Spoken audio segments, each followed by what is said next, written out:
Last week, Scottish Labour formally requested 2 statements from the Cabinet Secretary for Health, and I made that request again at the Bureau on Tuesday, but to no avail. We are therefore proposing an amendment to the business motion to add 2 important statements on our NHS next week.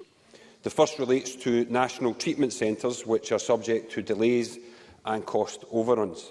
5 of the 10 treatment centres are delayed, and we understand the costs of the Livingston Centre alone have gone up from £71 million to £184 million. 770,000 people in Scotland, that's around 1 in 7 Scots, are now on NHS waiting lists. Waiting lists are costing patients their health and costing taxpayers money too.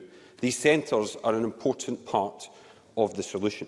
We therefore need a statement on these delays and cost overruns as a matter of urgency. The other statement required is on NHS Tayside. The Health Secretary promised over a year ago that they would advertise and recruit consultant oncologists, but this still has not happened. Women with suspected breast cancer are still having to travel out of the region. That is not acceptable.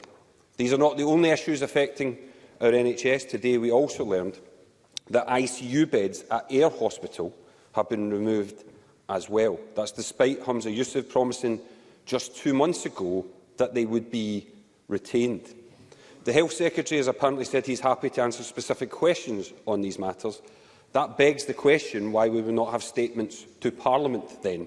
That would provide the appropriate forum for Humza Yousaf to answer those questions.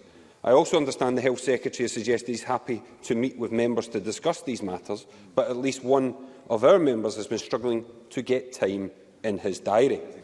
It's clear that Humza Yousaf seems preoccupied with running his own leadership campaign than running Scotland's NHS. We believe this Parliament and the people of Scotland should hear from the Health Secretary on these important matters. There is a day job to be getting on with, and Humza Yousaf needs to get on with his. I move the amendment in my name.